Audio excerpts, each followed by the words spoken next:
समस्त को मोर पुनर्बार प्रभु जीशु ख्रीष्टर मधुर नाम नमस्कार स्वागत जनाए आजिकार प्रभुंर सानिध्य बसी प्रभुंर वाक्यर केतोटी विषय आलोचना करने निमंते आपण मैंने जानते जे आजिकार मुख्य प्रसंग तीन प्रकार मनुष्य आसतु आम प्रभुंर वाक्य देखी नेबा आ बुझा जे से तीन प्रकार मनुष्य विषय प्रभु आम को साहाय्य करंतु जे प्रभुंर वाक्यर गभीर विषय बुझा आ प्रभुंर वाक्यर से गभीर विषय बुझी आम निज जीवन रे ताहा लागू करवा प्रभु आम को साहाय्य करंतु आसतु प्रथम मुझे नहीं जीवी प्रथम मनुष्य जहाँकि सांसारिक मनुष्य आउ इंग्राजी रे ताहाकू नेचुरल मेन बोलिकी प्रभुंर वाक्य कहुई तेणु आसतु आम मैंने से अंश को मुझे सम्मुख में रखापी चाहूँगी प्रथम करंतिय 2 तार 14 पद जदि देखिए सेठारे प्रथम मनुष्य जहाँकि आम सांसारिक मनुष्य विषय देखा प्रथम आउे आम द्वितीय आउ गोटे मनुष्य विषय देखा आ तृतीय आउ गोटे मनुष्य विषय यही प्रकार 3टी मनुष्य विषय मुझे सम्मुख में प्रभुंर वाक्य रखी प्रभु आम समस्त को साहाय्य करंतु आसतु प्रथम करंतिय 2 तार 14 पदरे आम देखा सेठारे यही प्रकार लिखा जाए किंतु सांसारिक मनुष्य ईश्वरंक आत्मांक विषय गुड़िक ग्रहण करे नाही कारण से सबू ताहा निकटरे मूर्खता पुणी से सबू बुझी पारे नाही जेणु से सबू आत्मिक भाव विचार करा जाए यही वाक्य द्वारा आमे सांसारिक मनुष्य बा नेचुरल मेन संबंध रे आमे देखु प्रभुंर वाक्य आउ सांसारिक मनुष्य बा नेचुरल मेन बोली जेतेबेले प्रभुंर वाक्य उल्लेख करा जायछि ताहार अर्थ आमे बुझिबा पाई पड़िबो सेही सांसारिक मनुष्य किए सांसारिक मनुष्य विषय रे प्रभुंर वाक्य रे कोन लेखा जायछि आमे जदि देखिबा ताहाले एई 14 पदरे आमे देखु जे सांसारिक मनुष्य आत्मांक विषय गुड़िक ग्रहण करे नहीं आ सांसारिक मनुष्य आउ से सबू बुझी पारे नहीं सांसारिक मनुष्य से सबू विषय रे से मूर्ख अटे बा ता निकटरे से सबू मूर्खता बोली आमे प्रभुंर वाक्य देखुछु तेबे सांसारिक मनुष्य किए अनेके यही प्रकार विचार करते और यही प्रकार भावी था जे यही संसार में जो मैंने रोचंती से सांसारिक मनुष्य कहते किंतु प्रभुंर वाक्य आमे देखू जे सांसारिक मनुष्य से माने जो माने कि ईश्वरंकर विषय बुझी पारुना से माने जो माने कि ईश्वरंकर से आत्मांक विषय बुझी पारुना आ ईश्वरंकर निगूढ़ शिक्षा निगूढ़ विषय गुड़िक मध्य से माने अजଣା से माने बुझी पारुना जानी पारुना कि सही सबू से माने ग्रहण भी करना ग्रहण भी करि पारुना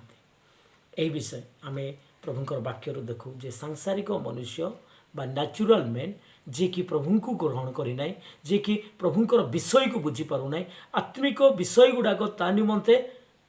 बुझीबारे कष्ट होउची आ से प्रभुंक ठारू दूर रे अछि प्रभु को ग्रहण करना प्रभुंर आत्मा प्राप्त होना आ से सब विषय जाठारे नाही ताकू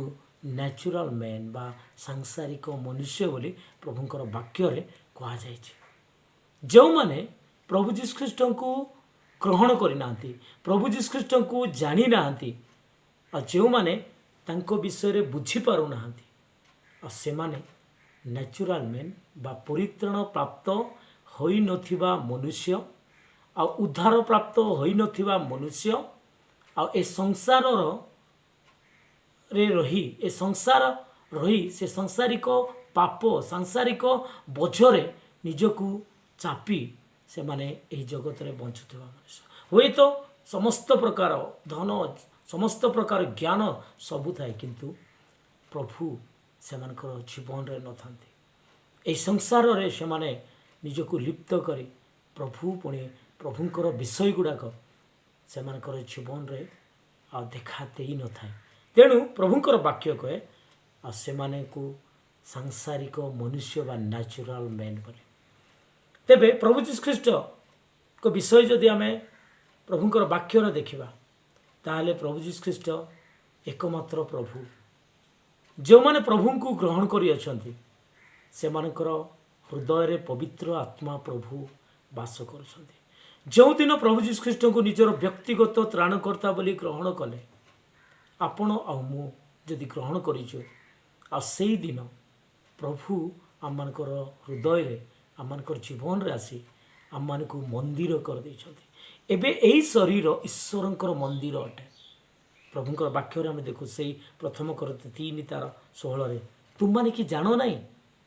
तुम माने ईश्वरଙ୍କର मंदिर आ ईश्वरଙ୍କ आत्मा तुम मानकर अंतर रे वास करती। जो माने प्रभु यीशु ख्रीष्ट को निजर व्यक्तिगत त्राणकर्ता बोली ग्रहण करियछंती से माने पवित्र आत्मा को ग्रहण करियछंती। पवित्र आत्मा प्रभु से मानकर हृदय रे अछंती आ पवित्र आत्मा द्वारा से माने मुद्रांकित होइछंती बोली प्रभुकर वाक्य हम देखु। तेणु जो माने प्रभु को जानी नांती प्रभु को बुझु नांती प्रभु को विषय रे प्रभु को ग्रहण करि नांती आ से माने सांसारिक मनुष्य आउ गोटे अर्थरे कहले परित्राण प्राप्त होई नथिबा समस्त को अविश्वासी ता सहित आमे सांसारिक मनुष्य बा नेचुरल मेन प्रभुंकर ए वाक्य प्रकार बुझी पारिबा आ कहि पारिबा। आपण आज ए मानक मध्यरु जणे कि एते दिन पर्यंत आपण प्रभुंकर वाक्य प्रभुंकर ज्ञान सब शुणुचंती जानुचंती आ से प्रभु को निजर हृदय रे व्यक्तिगत त्राणकर्ता भावे ग्रहण करियछंती कि जदि नहीं आपण बारंबार बारंबार शुणी आसुअछंती केवल यही मस्तिष्क रे जदि प्रभु को रखिछंती ताहले जाग्रत आपणकर हृदय रे रखिबा पई प्रभु को ग्रहण करंतु आ प्रभु को अनुमति दियंतु। प्रभु मोर हृदय रे आस मोर समस्त पाप क्षमा कर मु आजी तुमको मोर व्यक्तिगत त्राणकर्ता बोली ग्रहण करुछि। प्रभु मु विश्वास करुछि तुमे मो पाप पई आसी कालवरी क्रूस रे हत हल। प्रभु मु विश्वास करुछि आज को 2000 वर्ष पूर्वे आसी एई जगत रे नर रूप धरिल आ प्रभु तुमे मृत्युवरण कल मृत्युवरण करी पुनरुत्थित हल मृत्यु को जय करी उठिल। मु विश्वास करुछि तुमे एकमात्र प्रभु मते परित्राण दबा प्रभु मोर उद्धार करता तुमे मु विश्वास करुछि आस मोर हृदय रे आछि ठार मोर समस्त पाप क्षमा करे प्रभु मोर हृदय रे आस मते तुमर कर मते क्षमा कर मोर पाप। एतिकी जदि आमे मने मने भी प्रभु यीशु ख्रीष्ट को प्रार्थना करी जदि आमे क्षमा मागी अछु ताहले प्रभु सेई समय रे सेई मुहूर्त रे आपणक जीवन रे से आसी आपणक हृदय रे से वास करते आपणको आपणकर परिचय को से परिवर्तन करते आपण को कहीं भी इवेन प्रभु भी तंकर वाक्य अनुसार आपण गणित हेबे नहीं जे आपण जड़े सांसारिक मनुष्य प्रभु को न बुझीबा मनुष्य बोली आपण को कहीं भी कहि पारिबे नहीं। वाक्य प्रकार जदि आपण प्रभु को ग्रहण करिसेंती ताहले प्रभु आपण को सांसारिक मनुष्य बोली केबे भी नामित करिबे नहीं। आपण को प्रभु को ग्रहण कला परे आउ गोटे मनुष्य जहाँकि मु कहबा पई जाउ ताहला आत्मिक मनुष्य आत्मिक मना मनुष्य इंग्राजी रे कहा जाए आउ स्पिरिचुअल मैन। प्रथम आम देखलु नेचुरल मैन बा सांसारिक मनुष्य जो माने कि प्रभु को ग्रहण करि नांती जो माने प्रभुंकर विषय बुझी पारु नांती आउ सेही जो ईश्वरंकर आत्मा प्रभुंकर विषय से मानकर सम्मुखरे गोटे मूर्खता सदृश आ से माने जेते बेले प्रभु यीशु ख्रीष्ट को ग्रहण करिथांती से माने जेते बेले प्रभुंकर वाक्य बुझी पारुथांती आ प्रभु को ग्रहण करे से माने को प्रभु आउ गोटे नाम नामित करुछंती प्रभुंकर वाक्य प्रकार से माने आत्मिक मना कारण ईश्वरंकर आत्मा से मानकर हृदय रे ईश्वरंकर आत्मा प्रभुंकर आत्मा द्वारा पवित्र आत्मा द्वारा से माने परिचालित होती पवित्र आत्मा द्वारा से माने तंकरी प्रभुंकर वाक्यर गभीर विषय गुड़ाक बुझापी सक्षम होती पवित्र आत्मा प्रभुंकर द्वारा आउ से निगूढ़ विषय गुड़ाक से माने बुझी पारि थांती आत्मिक जीवन रे आहुरी अभिवृद्धि करि आउ प्रभुंकर विषय दिन प्रतिदिन प्रभु ही से मानकु कढ़ाई नहीं थांती उत्साह प्रदान करे सेमानक जीवन रे समस्त प्रकार अनुग्रह ଯାହାକି ଈଶ୍ୱରଙ୍କର ବାକ୍ୟର ପ୍ରଦାନ କରି ସେମାନେ ଆଗକୁ ବଢ଼ିବାରେ ପ୍ରଭୁ ସାହାଯ୍ୟ କରିଥାନ୍ତି। ଆଉ ସେଇ ମନୁଷ୍ୟ ବା ସେଇ ଲୋକମାନେ ଯେଉଁମାନେ କି ପ୍ରଭୁଙ୍କୁ ଗ୍ରହଣ କରେ, ପ୍ରଭୁଙ୍କର ଆତ୍ମାଙ୍କୁ ଗ୍ରହଣ କରେ ଆଉ ପ୍ରଭୁଙ୍କର ଆତ୍ମାଙ୍କ ଦ୍ୱାରା ଚାଳିତ ହେଉଥାନ୍ତି, ସେମାନଙ୍କୁ ଆତ୍ମିକ ମନା ମନୁଷ୍ୟ ବୋଲିକି କୁହାଯାଏ। ଯାହାକି ପ୍ରଭୁଙ୍କର ବାକ୍ୟରେ ହିଁ ଆମେ ସେଇଠି ହିଁ ଆମେ ଦେଖୁ ପ୍ରଥମ କରନ୍ତୀୟ 3ରେ ବି ଆଉ ଦେଖୁ ଯେ ଆତ୍ମିକ ମନ ମନୁଷ୍ୟ ବା ଆତ୍ମିକ ମନା ଲୋକ ବିଷୟରେ ପ୍ରେରିତ ପାଉଲ ଉଲ୍ଲେଖ କରିଛନ୍ତି। ଆତ୍ମିକ ମନା ସେମାନେ ଯେଉଁମାନେ ପ୍ରଭୁଙ୍କୁ ଗ୍ରହଣ କରିଅଛନ୍ତି, ଯେଉଁମାନେ ପବିତ୍ର ଆତ୍ମାଙ୍କ ଦ୍ୱାରା ଚାଳିତ ହେଉଅଛନ୍ତି, ସେମାନେ ଆତ୍ମିକ ମନା, ଯେଉଁମାନେ ପ୍ରଭୁଙ୍କର ବାକ୍ୟ ବୁଝିପାରୁଛନ୍ତି, ଜାଣିପାରୁଛନ୍ତି, ଆମେ କହିପାରିବା ସେମାନଙ୍କୁ ଆତ୍ମିକ ମନା ବା ବିଶ୍ୱାସୀମାନେ, ଉଦ୍ଧାରପ୍ରାପ୍ତ ବିଶ୍ୱାସୀମାନେ ଆତ୍ମିକ ମନା। କିନ୍ତୁ ଏଠାରେ ଦେଖୁଛୁ ଯେ ପାଉଲ କହୁଛନ୍ତି ମୁଁ ଆତ୍ମିକ ମନା ଲୋକଙ୍କୁ କହିଲା ଭଳି ଆଉ ମୁଁ କହିଲା ପରି ମୁଁ ତୁମମାନଙ୍କୁ କହିପାରୁନାହିଁ ବୋଲି କରନ୍ତୀୟ ମଣ୍ଡଳୀର ବିଶ୍ୱାସୀମାନଙ୍କୁ ସେ କହୁଥିବା ବିଷୟ। କରନ୍ତି ମଣ୍ଡଳୀର ବିଶ୍ୱାସୀମାନେ ସେମାନେ ଉଦ୍ଧାର ପ୍ରାପ୍ତ, ପବିତ୍ର ଆତ୍ମା ପ୍ରାପ୍ତ, ସେମାନେ ବାକ୍ୟର ଅନେକ ବିଷୟ ବୁଝିପାରୁଛନ୍ତି, ଜାଣିପାରୁଛନ୍ତି, ଆତ୍ମିକ ମନା। କିନ୍ତୁ ପାଉଲ କହୁଛନ୍ତି ମୁଁ ଆତ୍ମିକ ମନା ଲୋକ ପରି ତୁମମାନଙ୍କୁ କହିପାରୁନାହିଁ।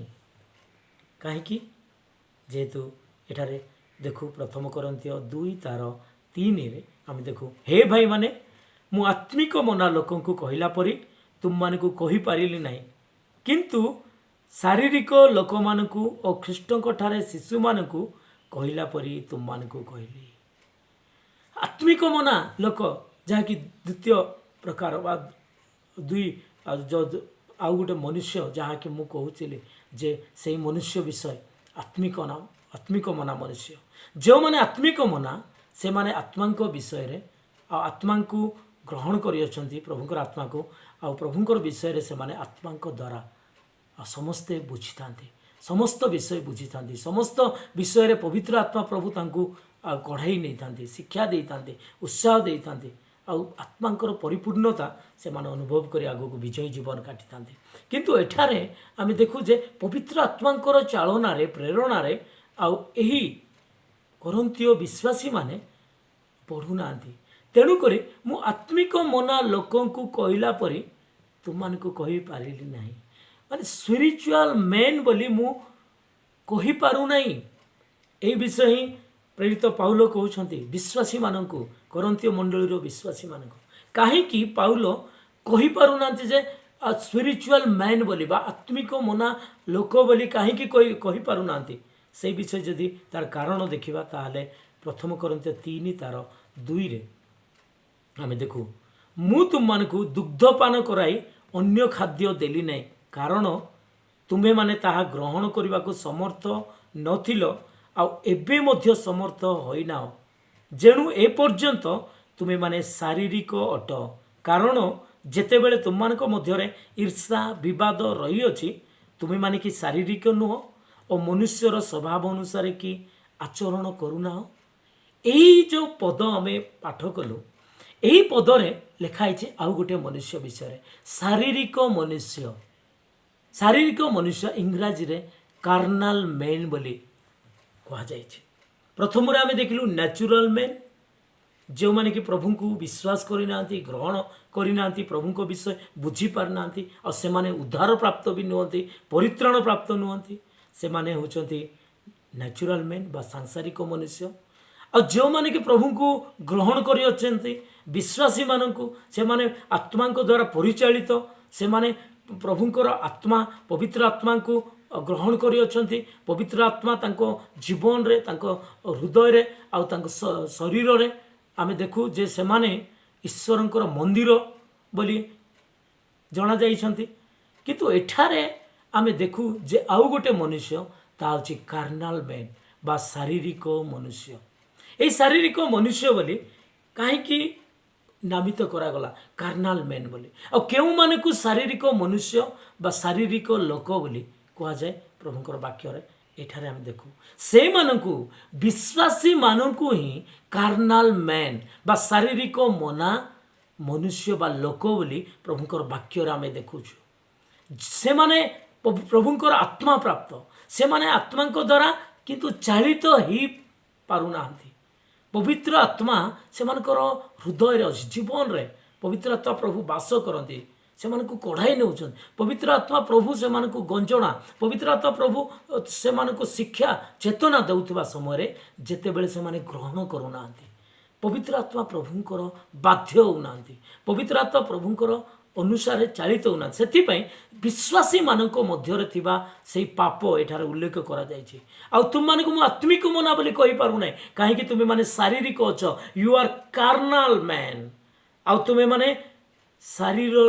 अभिलाष अनुसार से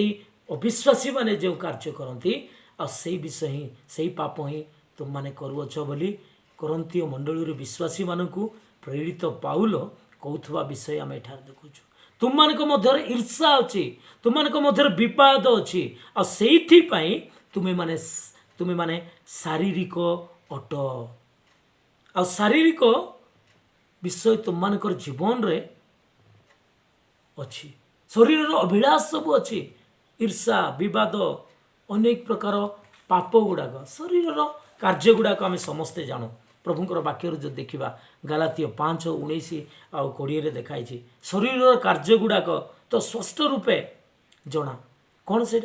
शरीर जात होता सबू पाप गुड़ाक व्यभिचार असुचिता कामुकता प्रतिभा पूजा कुक शत्रुता विवाद देश क्रोध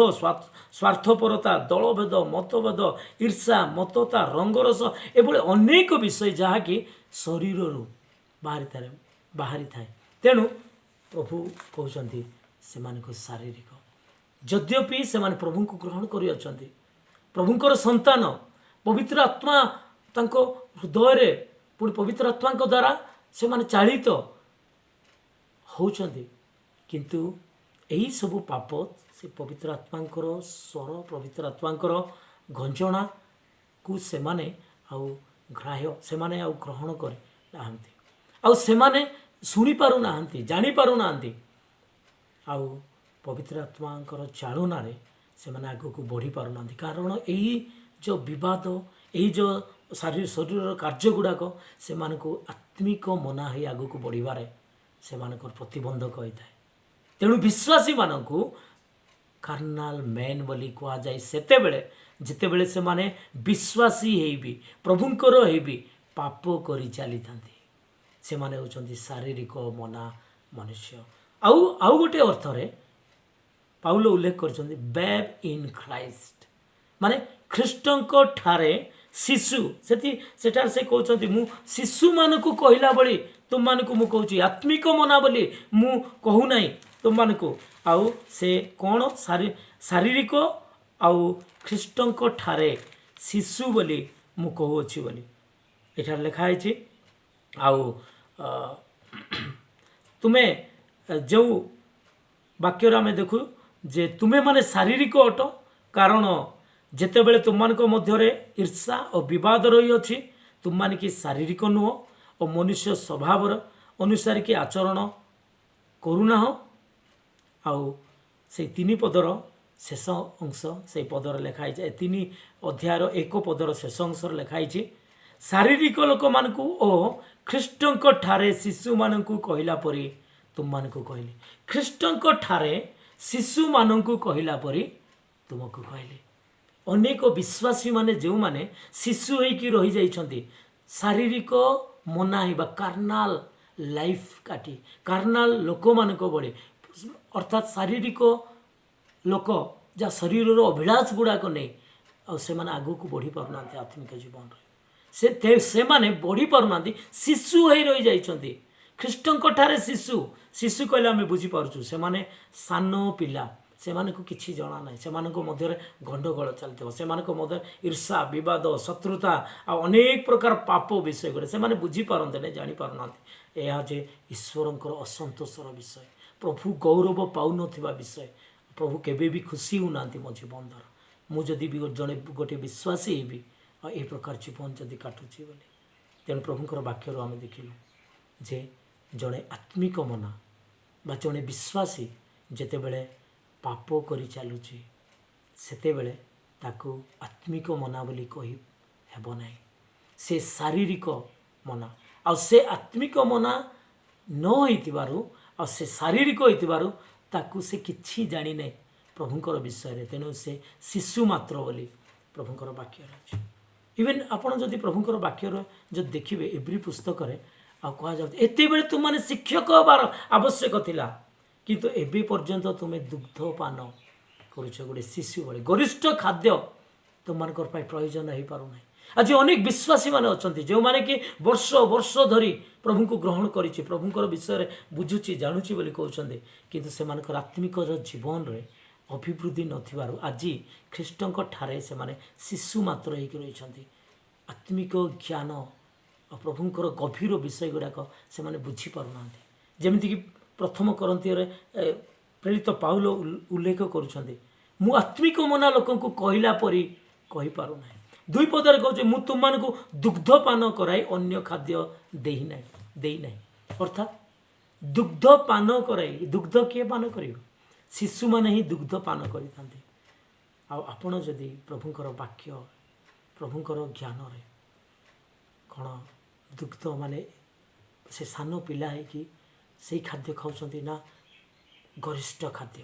ଯାହାକି ପ୍ରଭୁଙ୍କର ବାକ୍ୟର ପରିପକ୍ୱତା ଆପଣଙ୍କର ନିକଟରେ ଦେଖାଯାଉଛି, ଆପଣ ବୁଝିପାରୁଛନ୍ତି, ତାହେଲେ ନିଶ୍ଚିତ ଭାବେ ପ୍ରଭୁ ଆପଣମାନଙ୍କୁ ଆଗକୁ ବଢ଼ାଇ ନେଉଛନ୍ତି। ଆସୁ ଆମମାନେ ଏହି 3ଟି ମନୁଷ୍ୟ ବିଷୟରେ ଆମେ ଚିନ୍ତା କରିବା ଆଉ ଭାବିବା ଆମେ କେଉଁ ପ୍ରକାର ମନୁଷ୍ୟ। ମୋର ଆଜି ମୋର ଆତ୍ମିକ ସ୍ତର ଆଉ କେଉଁ ମନୁଷ୍ୟ ଭାବେ ଗତି କରୁଛି ଏ ଜଗତରେ ପ୍ରଭୁଙ୍କର ଗୌରବ ନିମନ୍ତେ। ନିଶ୍ଚିତ ଭାବେ ଯଦି ପ୍ରଭୁଙ୍କୁ ଆପଣ ଗ୍ରହଣ କରିଛନ୍ତି, ଆତ୍ମିକ ମନା ହେଇପାରନ୍ତି। ଆଉ ଯଦି ପ୍ରଭୁଙ୍କୁ ଗ୍ରହଣ କରି ଆତ୍ମିକ ମନା ରହିବି, ଯଦି ପବିତ୍ର ଆତ୍ମାଙ୍କର ଚାଳନା ପ୍ରେରଣା ପ୍ରାପ୍ତ ହୋଇ ଜୀବନ କାଟୁନାହାନ୍ତି, ତାହେଲେ ଆପଣମାନେ ଶାରୀରିକ ଭାବେ ଯଦି ଅନେକ ପାପ ଯାହାକି ପୂର୍ବ ଜୀବନରେ ବି ଥିଲା ଆଉ ସେଇ ବିଷୟରେ ଯଦି ଆପଣମାନେ ସେଇଟା ଧରି ଚାଲୁଛନ୍ତି, ତାହେଲେ ପ୍ରଭୁଙ୍କର ବାକ୍ୟ ଆପଣଙ୍କୁ ଶାରୀରିକ ମନା ମନୁଷ୍ୟ ବୋଲି ଅର୍ଥାତ୍ କାର୍ନାଲ ମ୍ୟାନ୍ ବୋଲି ପ୍ରଭୁଙ୍କର ବାକ୍ୟ କହେ। ତେଣୁ ପ୍ରିୟମାନେ ଆସୁ ଆମେ ନିଜ ନିଜକୁ ପରୀକ୍ଷା କରିବା, ଆମମାନେ କେଉଁ ପ୍ରକାର ମନୁଷ୍ୟ ଆଉ ପ୍ରଭୁ ଆମମାନଙ୍କ ଠାରୁ କ'ଣ ଆଶା କରୁଛନ୍ତି। ପ୍ରଭୁ ଆମମାନଙ୍କୁ ସାହାଯ୍ୟ କରନ୍ତୁ। ଆଗାମୀ ଦିନମାନଙ୍କରେ ବି ଏହିଭଳି ପ୍ରଭୁଙ୍କର ବାକ୍ୟରୁ ଅନେକ ବିଷୟ ଶିଖିବା। ମୋ ନିମନ୍ତେ ପ୍ରାର୍ଥନା କରନ୍ତୁ, ପ୍ରଭୁ ମୋତେ ସାହାଯ୍ୟ କରିବେ ଯେପରି ପ୍ରଭୁଙ୍କର ବାକ୍ୟରୁ ଅନେକ ବିଷୟ ମୁଁ ଶିଖିବି, ପୁଣି ଆପଣମାନଙ୍କୁ ମଧ୍ୟ ଆଉ ଏହି ପ୍ରକାର ପ୍ରଭୁଙ୍କର ବାକ୍ୟ ପ୍ରକାଶ କରିବି ପରେ ପ୍ରଭୁ ଆପଣମାନଙ୍କୁ ଶିଖାଇବେ। ପ୍ରଭୁ ଏ ବାକ୍ୟ ଦ୍ୱାରା ଗୌରବ ପାଆନ୍ତୁ।